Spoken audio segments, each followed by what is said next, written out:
CEO called me deadweight in front of the entire core team. I walked out without a word. The next week, a memo arrived from our only supplier. After reading the first sentence, he went ghost white. "Deadweight," he said into the mic, in front of 80 people and a breakfast tray of lukewarm croissants. He said it like a joke, but his eyes didn't smile. Mine didn't blink. I was still holding the printout, the supply timeline I'd stayed up past midnight mapping out, complete with red flagged shipment delays from our only vendor. I opened my mouth to clarify. He lifted his hand and said it again, louder this time. "Can't have deadweight slowing the train down, right folks?" Laughter, nervous, crooked, the kind that smells like bad breath and ass-kissing. He kept going. "We need sharks, not barnacles." His little speech continued, but I wasn't listening. I was staring at the stapled edge of my chart, wondering how many years of loyalty it took to become a punchline. That was the moment, the exact second I knew it was over. 7 years in that building, not one of them ever really saw me. They saw deliverables. They saw spreadsheets. They saw that I didn't flirt in meetings or fake enthusiasm over ping-pong tables and after-hours culture nights. What they didn't see, what he didn't bother to ask, was that I was the only reason our factory hadn't gone belly up 2 fiscal years ago. And now I was a barnacle, so I stood up, quietly. No screw you, no scene. I just gathered my mug, the blue one with the cracked handle, and nevertheless, she procured in fading cursive, my notebook and my badge. I left the printout on the table. Stapled, highlighted, ignored. I didn't look back. You only look back when something's unfinished. I was done. And hey, if you've made it this far into the story, maybe hit that subscribe button. 97% of y'all listen without subscribing, and trust me, it helps way more than you think. Teams pouring black coffee and broken sleep into these stories. Keep us caffeinated, yeah? Anyway, I walked past the interns trying not to make eye contact, past HR pretending to type urgent emails, past the CFO who'd once said I was scary good at locking in vendors. I didn't feel scary. I felt scraped out, hollow. Like my name had just been peeled off the office wall and tossed into the janitor's cart with the stale motivational posters. By the time I hit the parking lot, my fingers were buzzing. Not from anger, not yet from clarity, like a headache lifting.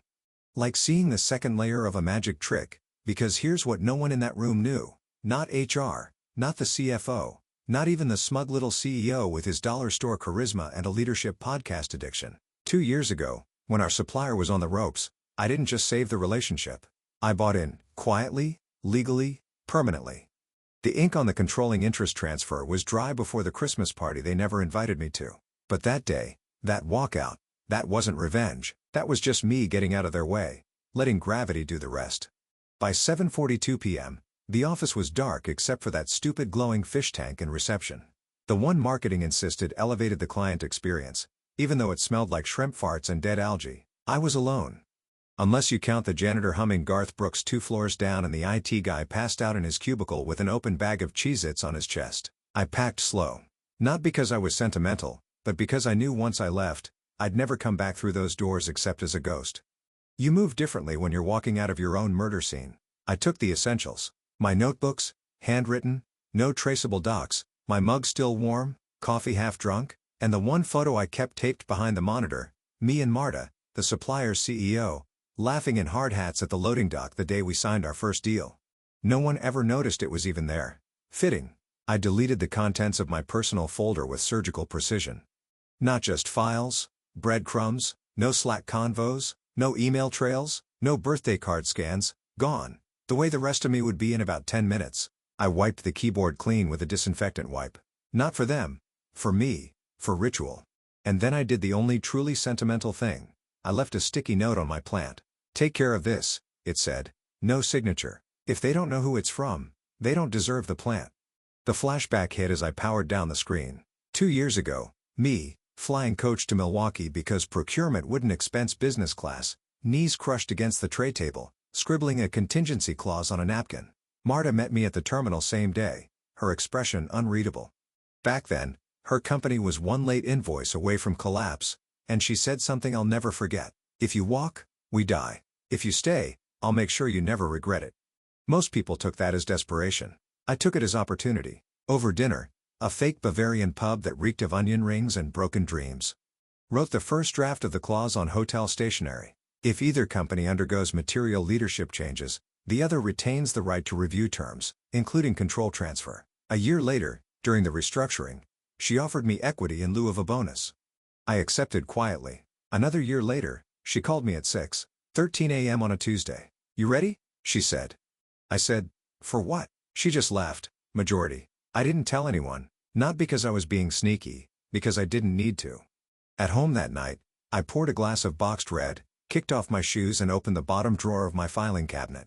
There it was, a plain envelope with my name, Handerton in all caps, Lauren Michaels. Inside, shareholder agreement.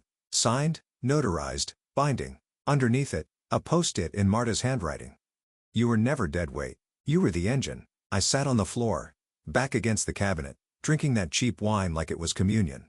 Let them think I walked away. Let them think I vanished. Sometimes silence is just the sound of the trap setting. The next morning, HR sent out one of those glossy, dead-eyed emails. Subject, exciting transition in procurement strategy. Body, as part of our ongoing mission to innovate and streamline operations. Be transitioning key procurement workflows to an automated solution powered by state-of-the-art AI integrations. We thank Lauren Michaels for her contributions and wish her well on her next adventure. Next adventure. Like I'd won a cruise. Like they hadn't publicly vivisected me in front of a whiteboard covered in buzzwords and finger-pointed timelines. The new CEO strutted through the building that week like a rooster with a spreadsheet fetish. Even cracked a joke during the Thursday huddle. Turns out dead weight floats away on its own. The laughter this time was cleaner. Rehearsed. Like they'd all decided it was easier to move on than ask questions. But by Monday, the cracks started whispering.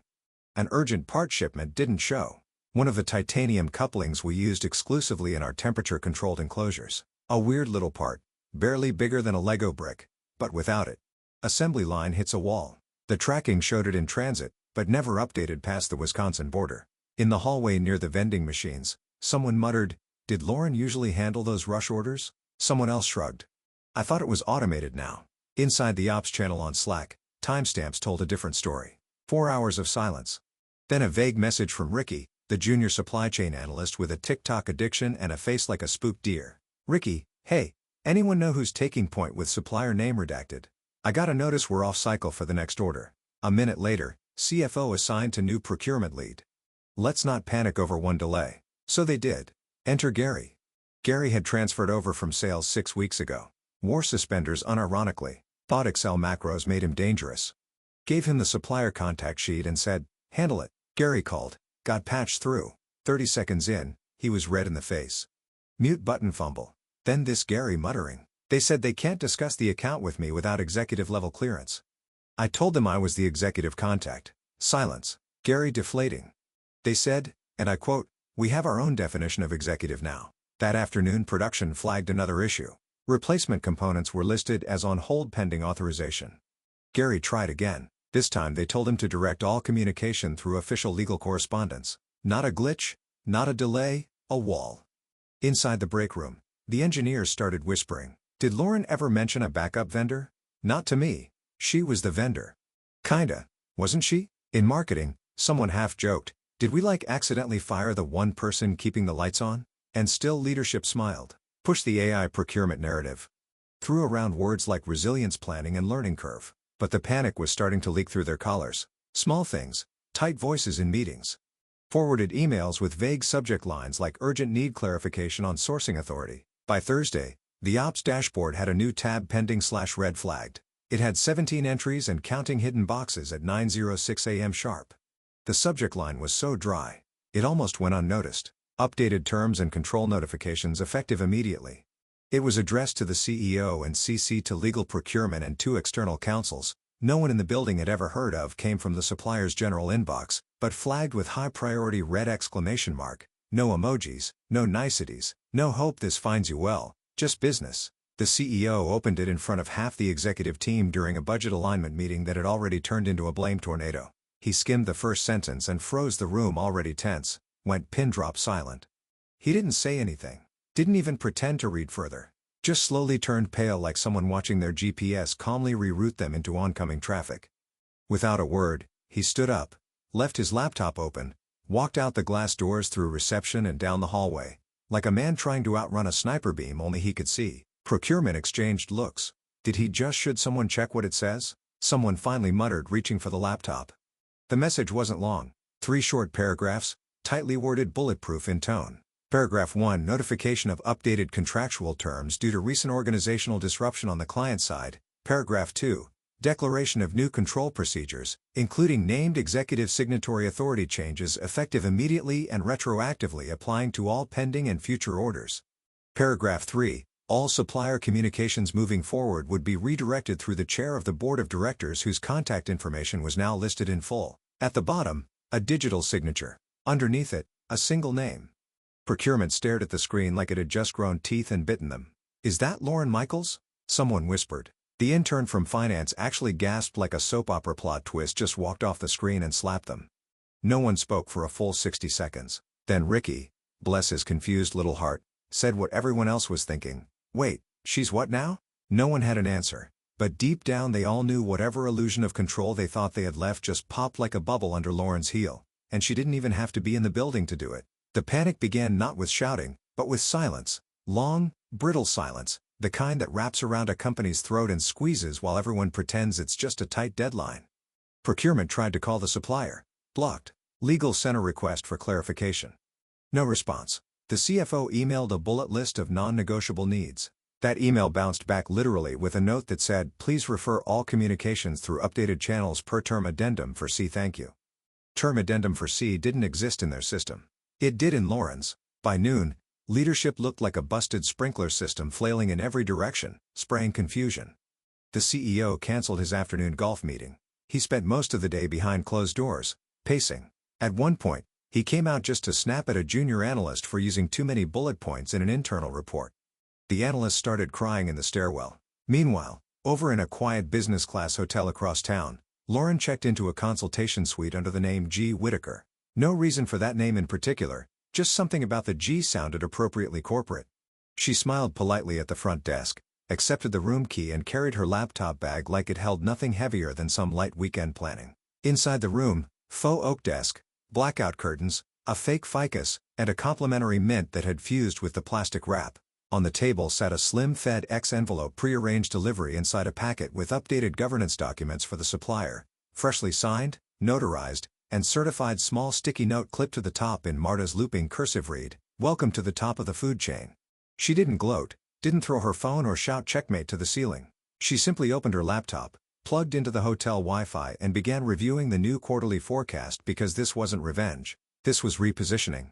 You don't burn bridges when you can buy the toll booth and set the price back at HQ. The CFO was red-faced and muttering about fiduciary negligence, and who the hell vetted this woman? The head of compliance pointed out meekly that Lauren's financial activity had been above board discreet, but legal executed through a holding company with no public ties to her name. That holding company now owned 52% of the supplier majority with full board voting rights, which meant she can approve or deny any term. The legal liaison said, staring down at his tablet, like it had just delivered a death sentence. "She has the terms," the CFO spat. The board demanded an emergency session.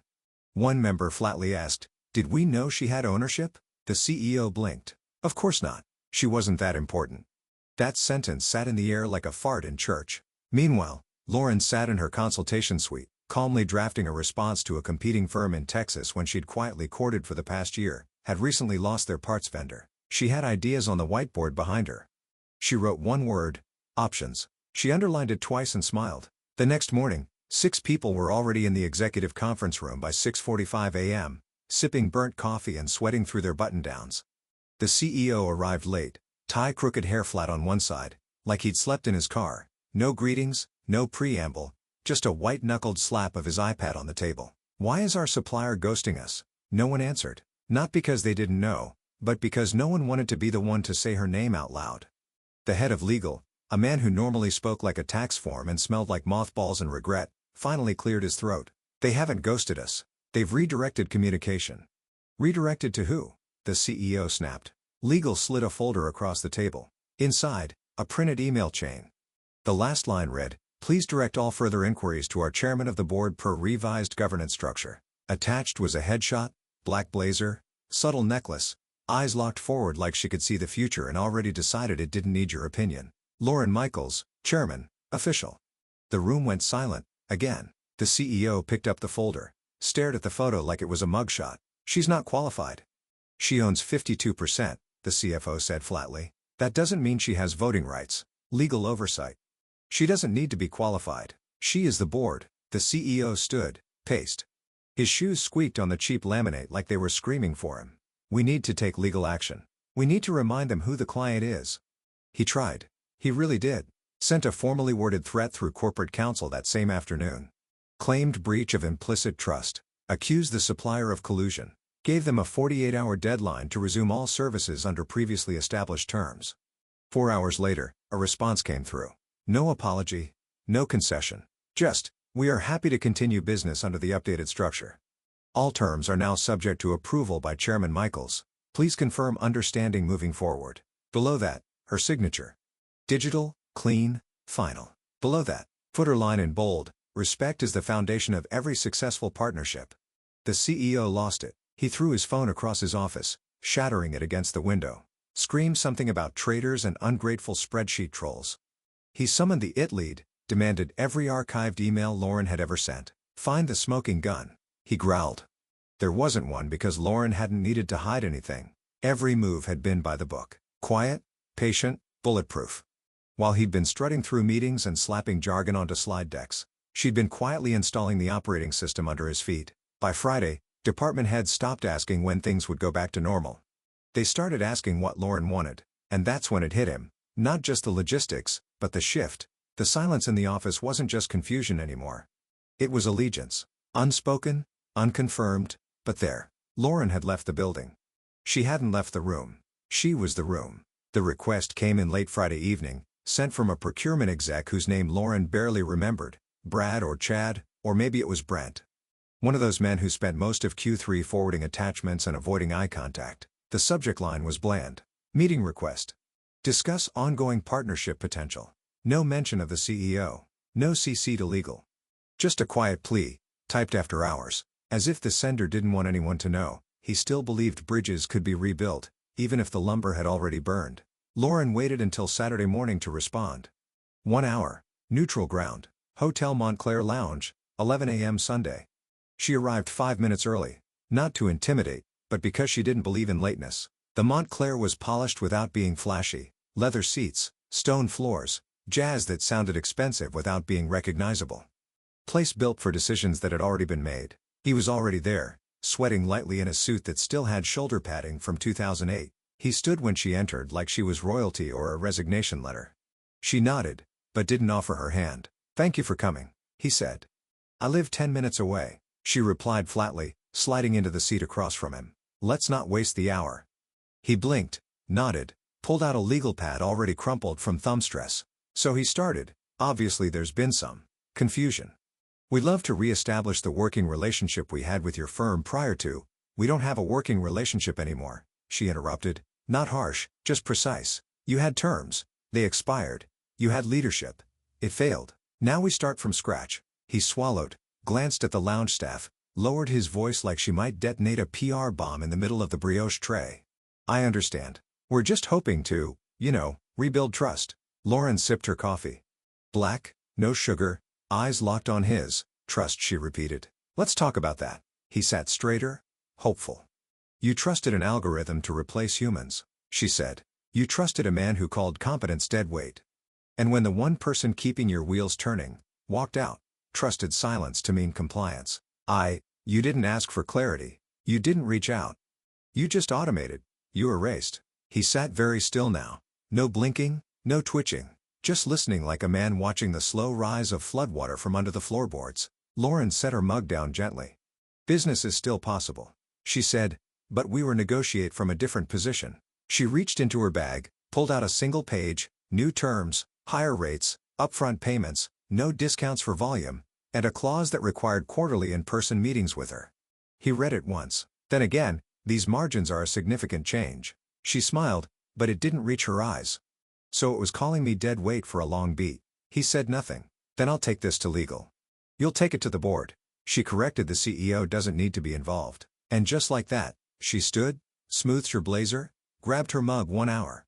Exactly. Before leaving, she turned back briefly. I'm not here to punish, she said, but I'm also not here to be forgotten. Then she was gone, quiet as a scalpel. The emergency board meeting was called for Monday morning, 8 o'clock a.m. sharp, no quassos, no press kits, just 12 suits and one CEO who looked like he hadn't slept since Tuesday and might have tried to drown his insecurities in off-brand scotch. They started with numbers, projected delays, revenue losses, contractual breach fines, stacking like Jenga blocks in a hurricane.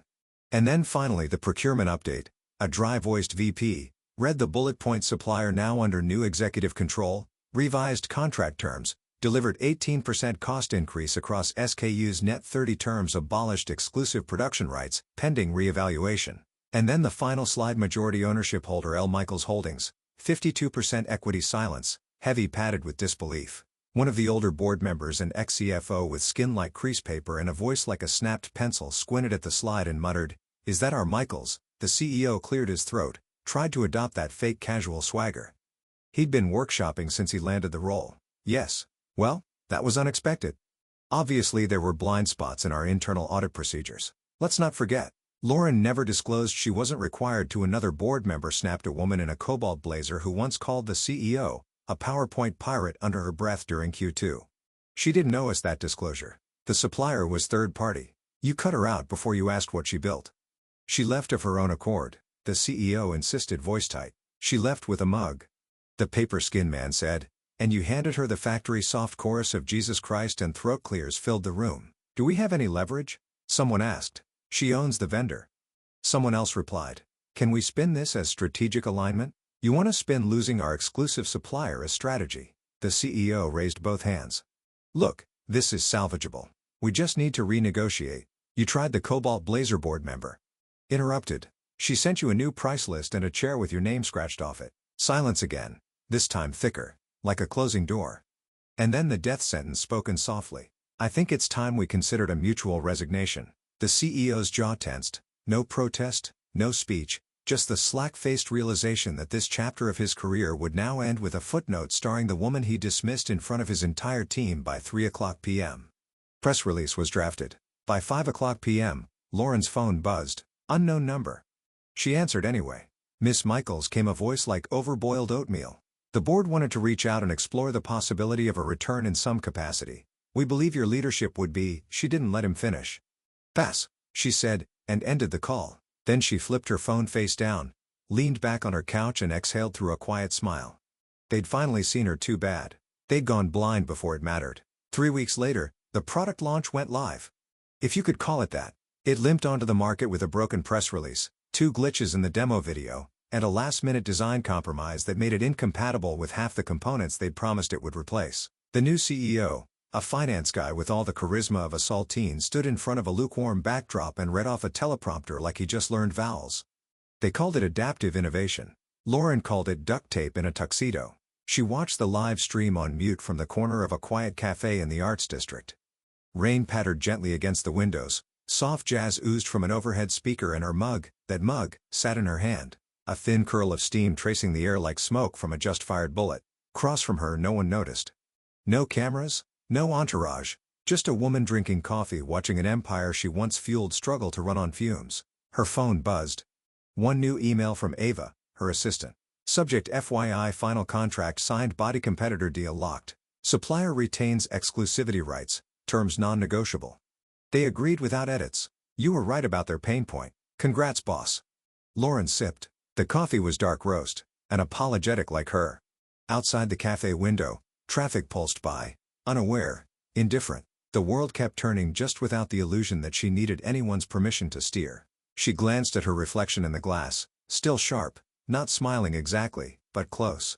The kind of expression you wear when the weight that used to crush you is now resting quietly in your hands. No speeches, no revenge monologue, no dramatic voiceover. Just a woman with a mug. Contract and the kind of power no one gives you. You take it and keep it, from silence to sovereign. The end didn't need applause. It already happened. This story hits especially hard because it's not about revenge, it's about respect. Lauren didn't raise her voice. She raised the stakes. It's a reminder that sometimes the most powerful moves happen after you walk out, not while you're still fighting to be heard. Thanks for watching.